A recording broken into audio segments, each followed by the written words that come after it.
Kimmy B here with Pretzels in History. We will be meeting with Bode Morin, who is the Historical Society Administrator up at Eckley Mine Village. We were supposed to be up there today, but because of the pandemic, they are closed. So for the first time ever, we're going to be interviewing him on Zoom. My friend Lane is going to be my guest co-host for today. My name is Leighton Brush, and I'm the producer for Line Design Studios Brush Productions. And this is my host, Kimmy B. Hello, I'm Kimmy B. I'm usually the one doing all the talking, but this is more of Leighton's, more of the history buff person on this part than other than me. So that's why I told him that he would be talking today instead of me. So we'll both be talking and asking questions. Sure. Yeah, today we'll be talking about Eckley Miners Village in Luzerne, Pennsylvania. Bode, you might as well introduce yourself. Sure. I'm Bode Morin. I am the site administrator for Eckley Miners Village in the Anthracite Heritage Museum. And I should mention that Eckley is in Luzerne County, Pennsylvania, in Foster Township. There is a city called Luzerne, Pennsylvania.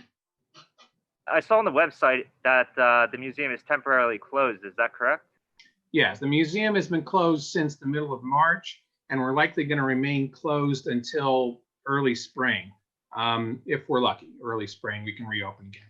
The site is available for casual visitors, so if people wanted to go and just take a walk through the village, they can do that, understanding there's no facilities available, and that they do have to mask if they run into anybody else and socially distance themselves.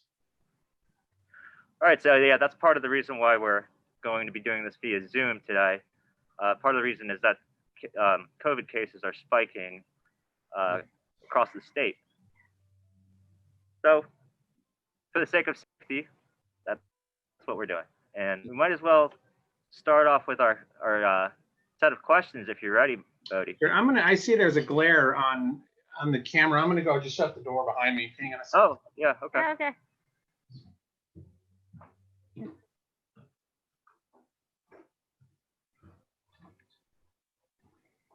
Yeah, that looks a little better.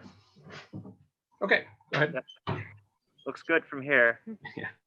Well, I could hide my my dirty clothes too, right? Okay. All right. Okay, so Kimmy, you want to start off with the first question? Sure. Okay, so could you tell us about Eckley Village? Well, in the big picture, Eckley is a patch town. So it was a company-owned town created in 1854 to house workers who would work at the colliery there. And a colliery is a collection of buildings, land, space that's used to mine and process coal for market. So Eckley historically was this place where people, miners and their families, would live while the miners would work in the coal mines or the processing plant. Eckley had at one time probably 130 or 140 houses. It had 3 churches, and it had a number of schools over the time period and company stores as well. So it was an almost self-sufficient community historically. And who was it founded by exactly? I assume his last name was Eckley. No. Okay. Oh, wow. Okay. It was a group of founders, Sharp, Lessering, Weiss, and Foster. Some of them came from Luzerne County. Many of them came from Mock Chunk, which is now Jim Thorpe. There was some question as to what to name the town. When it was in patch towns like this and company towns related to mining are located at the places where the mineral or the coal is. So it's not like you chose a bucolic spot in the country for your town. You actually located it where the coal was. So when the organization, when the founders founded Eckley and decided they were going to put their town there on this coal seam, there was already a small group of people working there making shingles for houses. So its first name was Shingletown. But then as they formalized the city and they had to apply for a post office, they were going to name the town Fillmore after the president at the time. Well, then they discovered shortly thereafter that there was already a Fillmore, Pennsylvania, and they couldn't use that name. So they named it Eckley in honor of Eckley Cox, who was the grandson of the landowner and related to Tench Cox, who had taken ownership of the land shortly after the Revolutionary War. Eckley Cox was part of a longstanding mining family. He was a noted mining engineer. He was just a kid at the time that Eckley was founded, but he would eventually become rather prominent in the anthracite coal industry, and would actually eventually come to own Eckley itself, the town that was named after him. Fascinating. That's way more involved than I had originally thought. Yeah, same here. Okay. Okay. So we noticed that the name Sophia Cox on the website how is she related to Eckley? She was his wife. Oh. So Eckley Cox, while the company that Eckley Cox was founded with his brothers, called Cox Brothers, would eventually own Eckley, their primary coal mining operation was in Drifted, which was really just 2.5–3 miles away from Eckley. So Eckley Cox never lived at Eckley. He and his wife Sophia lived in Drifted, and their house, the house they built in the late 19th century, is still standing. So Eckley Cox died relatively young in his mid-50s, but Sophia Cox remained prominent in the community and was a philanthropist and promoted working conditions for workers, healthcare for workers, and things like that. So she was she was a noted person in the region. Some called her the angel of the anthracite fields because of her generosity. What did Eckley die from? Does anyone know? They do. It was probably a heart condition. Oh, geez. Okay. I mean, that information is available. I don't remember offhand what it was, but it was a heart condition more than likely. Oh wow. Okay. Gotcha. That's a shame. Mm-hmm. Mm-hmm. So, some more about the people that lived there. They were immigrants, you said, and where did they come from? Well, the whole region, the anthracite region, like a lot of the United States, was growing at a time of economic expansion in the United States, and there are two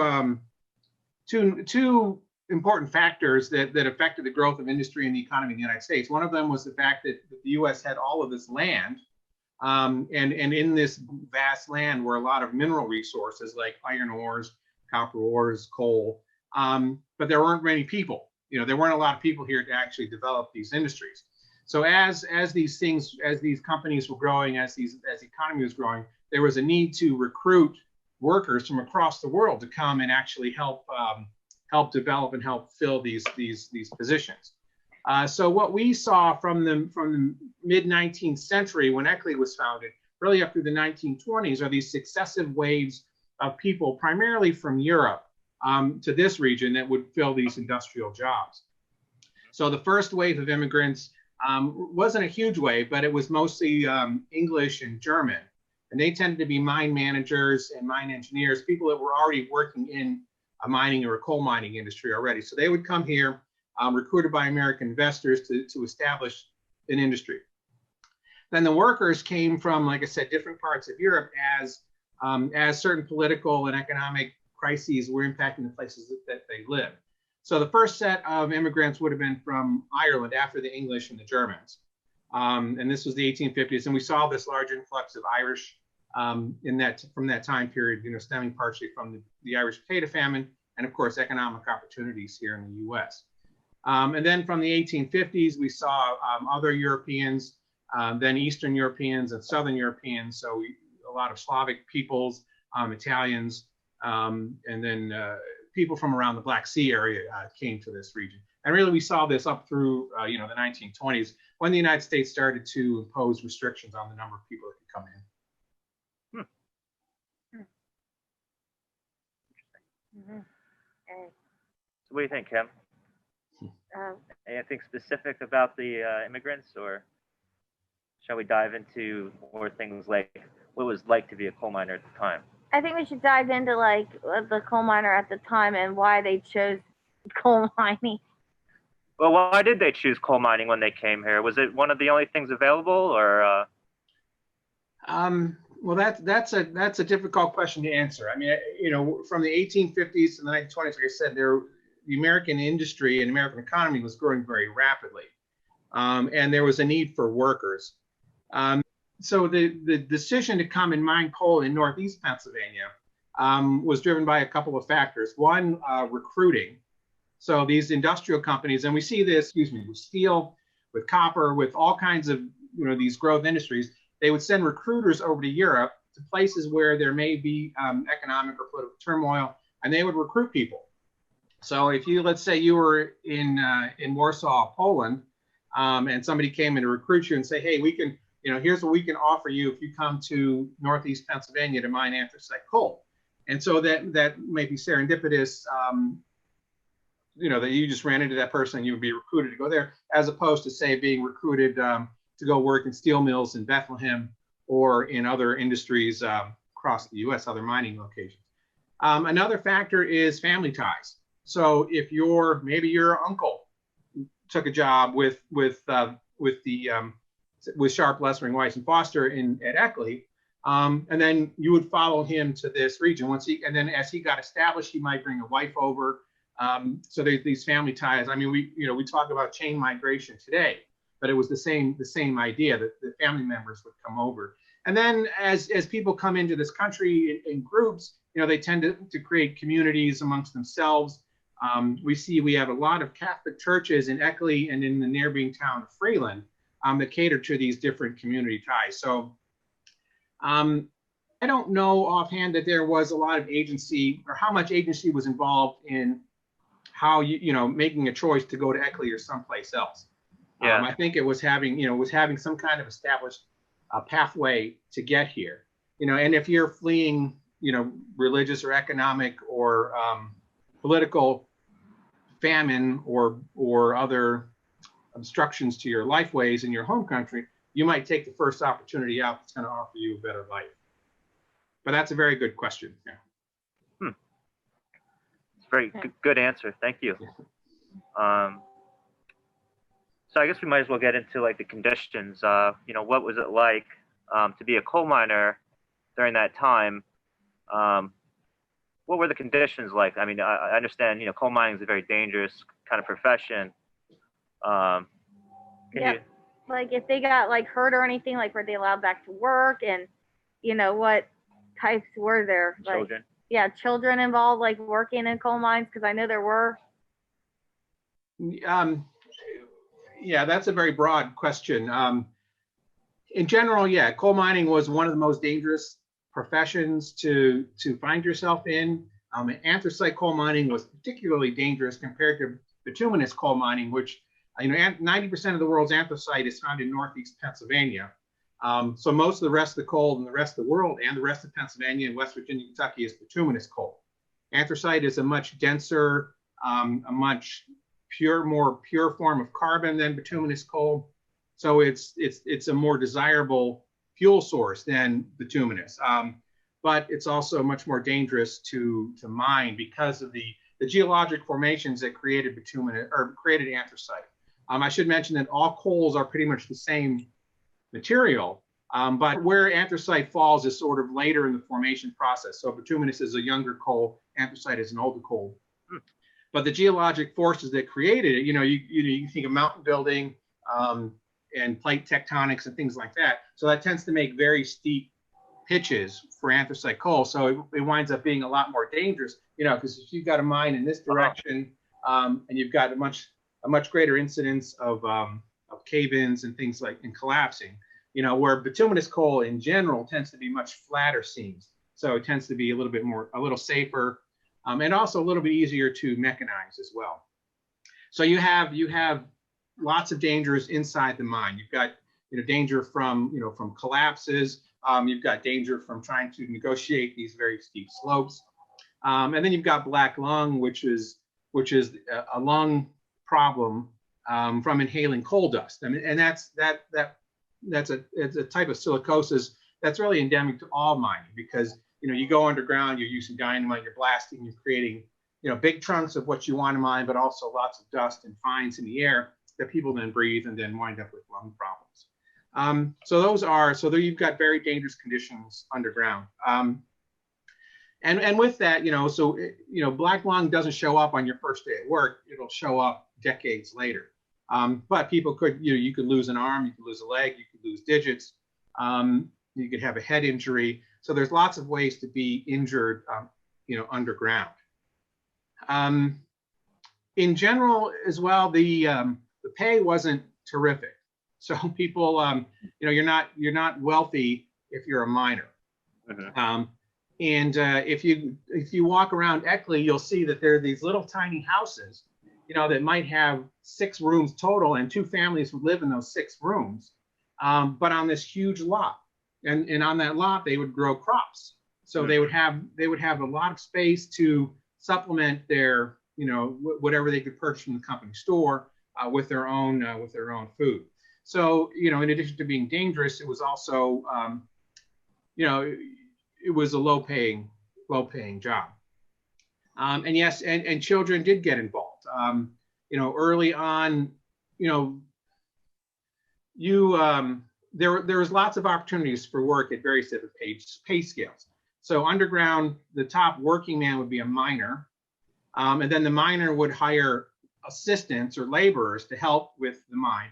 And essentially, they were contract workers, so they would get paid by how much mine they were able to bring out of the ground. Then underground, you also needed people to tend to doors. So in order to maximize ventilation, you would have to tend to mules. And then all of that, then once the coal was mined, it would come up to the surface and would have to get processed. So you would have people in the processing plant, which is called a breaker in the anthracite region. And the breaker would take these large chunks of coal that came out of the ground and then break them down into smaller, manageable sizes that can then be sold to market. So you saw children entering the workforce as early as 8 or 9 years old, working in the breaker. So as the coal that was mined would be taken up on a conveyor to the top of the breaker, and then through various chutes and things that would be filtered down. And somebody had to pick rocks and slate out of that. So that's where breaker boys would come in. And if you do a Google search for breaker boy, you'll see a lot of those. So as the coal was processed in the breaker, you would have to have people inside to pull the rock and pull the slate out before the large chunks of coal went down into the sections where it was broken up more into marketable pieces. And so you'd see children as young as 8 or 9, whenever they got old enough or big enough, actually not old enough, but big enough to work as a breaker boy, they would go to work inside the breaker, picking out rock and slate from the coal as it came down these chutes. Very dangerous position for them as well, because they could break arms, break fingers as they're picking coal out, and then also a lot of dust in the air there. So as the boy grew, then he would move underground, and he would become a door boy, is what they call them. So I mentioned that underground you've got these series of tunnels, and there's not a lot of oxygen or fresh air being in there naturally, so you have to use large fans in order to force air down into the tunnels. And then you have doors to block off where the air goes. So you don't want to fill up every tunnel because you don't have people working there. So you want to concentrate the air where the people are working. So you have a series of doors that sort of manage where the air goes. And then you have boys to tend those doors. When a coal car comes through, the boys got to open the door, let the coal car through, and close the door again. Then as they got a little bit bigger, they become mule boys. Because mule was the motive power underground. So there would be boys that would be tending the mules. So they would take them from wherever they were stable, sometimes above ground, sometimes below ground. And then they would be the ones that are running them underground. So those coal cars that are coming through the doors are usually being pulled by a mule. So there'd be boys that would do that. And then as they get a little older, again, then they become assistants, oftentimes to their fathers. And then after they've had a few years of experience as an assistant, then they could apply for a license and become a licensed miner as well.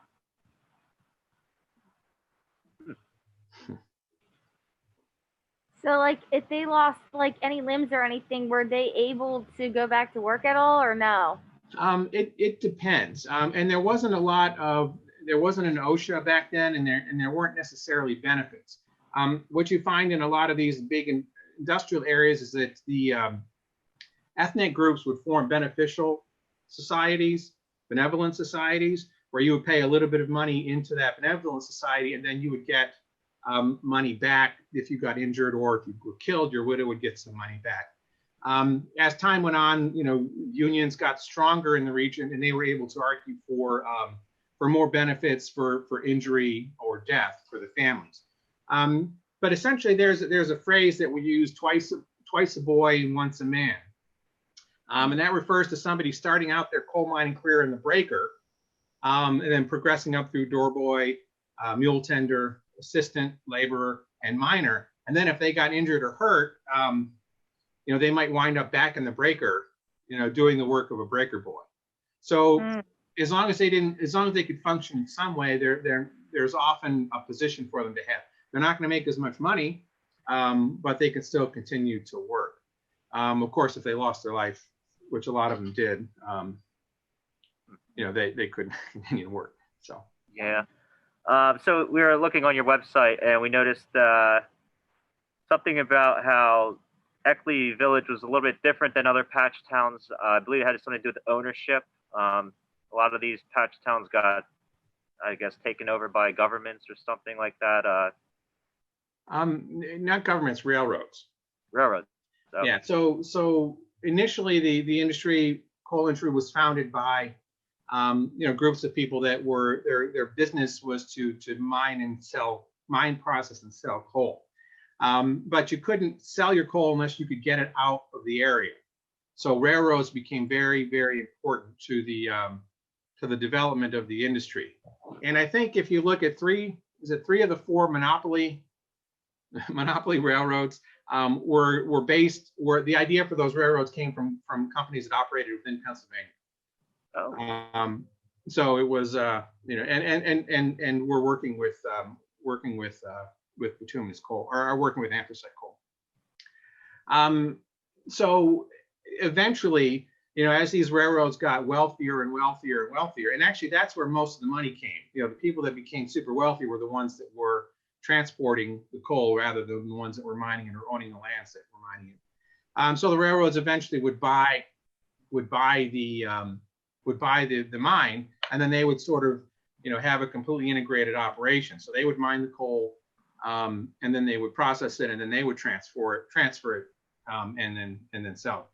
Eckley was not owned by a railroad until later, in the 20th century.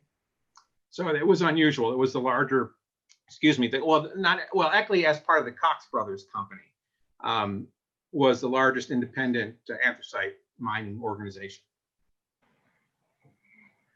Now, you mentioned about patch towns, company towns. We are somewhat familiar with a town called Centralia in Pennsylvania. Mm-hmm. We were there probably right when this thing first hit. Yeah, and we were wondering if you knew if that was considered a patch town back when it first started. Yeah, I think it was, sure. But Centralia was, Eckley was still mining coal in the 1980s. I think Centralia even, because I think the fire didn't start until the 1960s. Okay.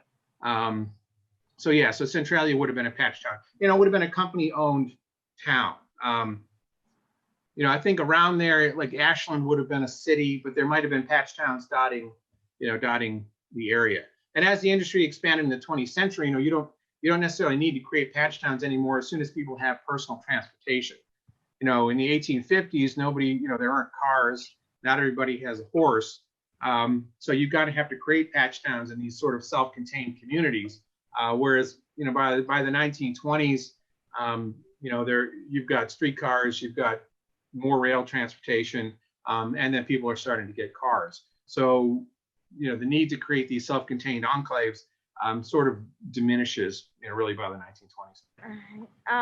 Our one question was this. Now, we are with the fire though. We read that people still live in Eckley, but I know people were forced out in Centralia. So why is it that Eckley people can live in, and why is it not burning? Well, yeah, they can't live in Centralia because of the fire. So not every coal seam, there's only, there were hundreds and hundreds and hundreds of mines in the region. There are only a few fires.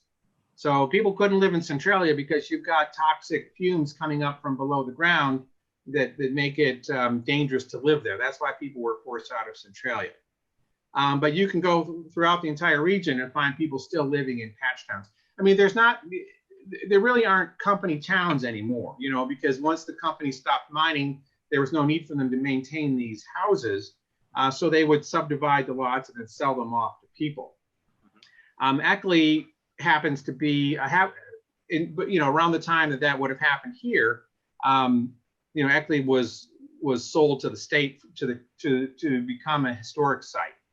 So Eckley still has one owner. It's the state of Pennsylvania, the Commonwealth of Pennsylvania, and the people that live there are tenants of the Commonwealth. So it still functions in a way that it did historically.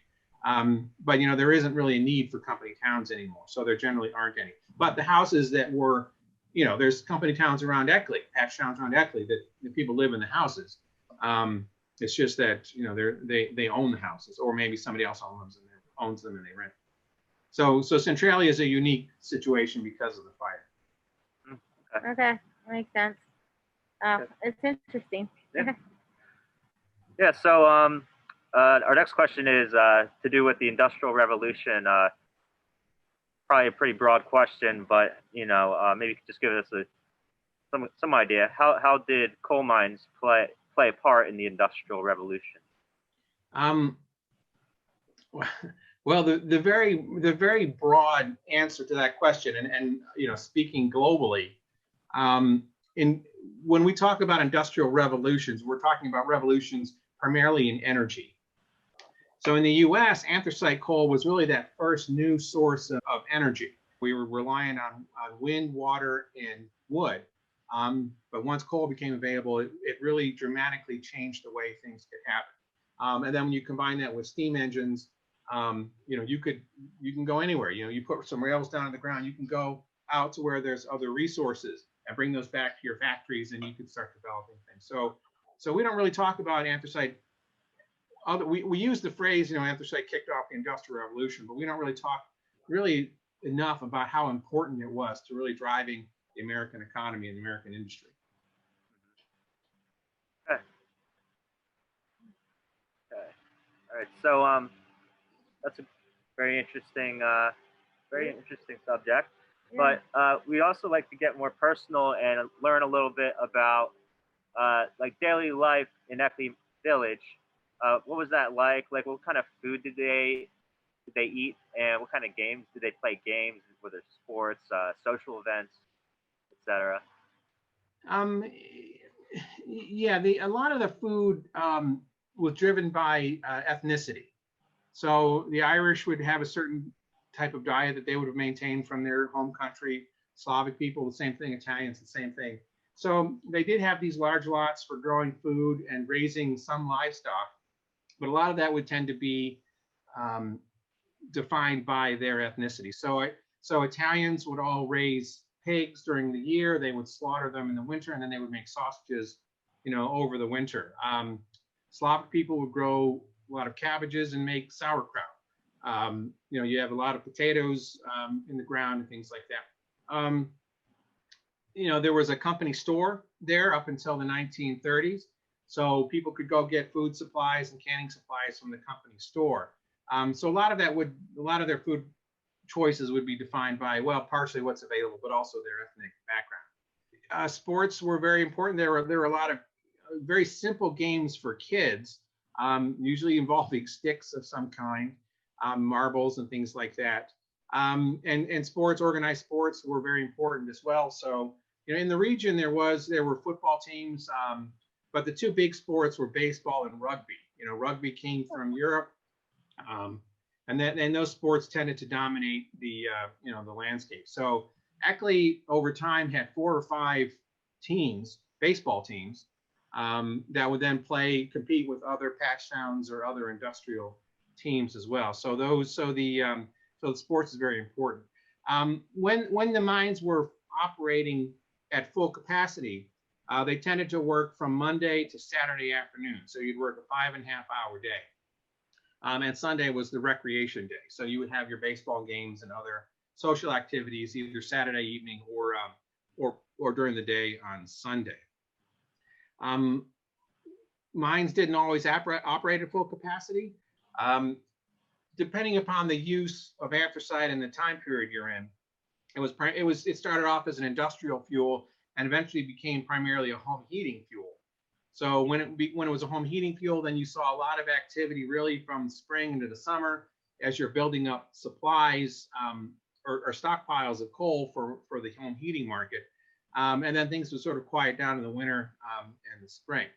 But also you have mine owners that were, savvy with business and understanding supply and demand. So you might not want to, you don't want to create an overabundance of coal because that's going to drop the cost.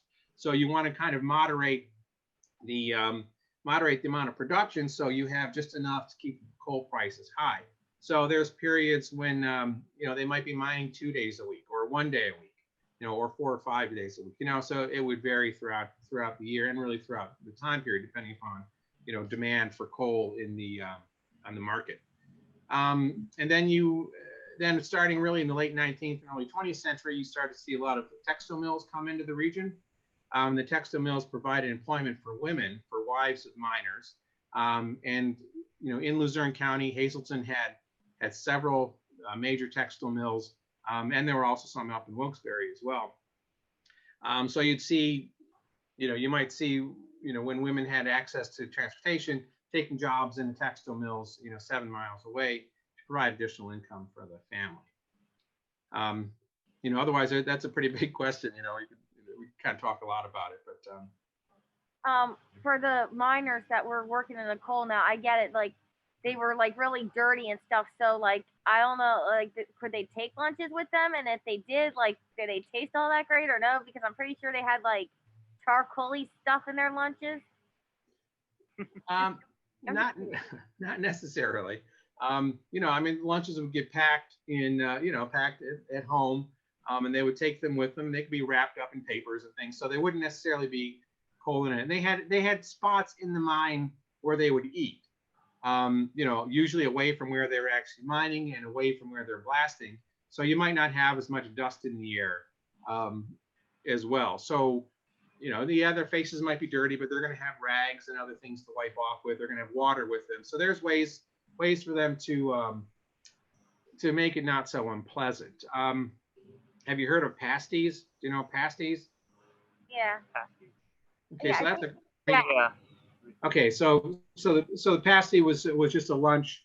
It was meat, potatoes, onions, other vegetables wrapped into a pastry shell that it was just an easy package to take down into the mines and eat. Oh, okay. Okay. Sounds interesting. It actually makes me hungry for one now, just to try it. Just saying. Oh, well, I don't know where you can find that kind of food, but we can look around. Yeah, no, it's around. There's a place in I think it's in Bangor, Pennsylvania, called Mr. Pasty. Oh, okay. Several of the restaurants around here, I'm in Mountaintop, they've got pasties on the menu. It's not as prominent here because there weren't a lot of Cornish miners in this region. But like where I went to grad school was a copper mining region, and it's pasty is a national dish, you would think, up there.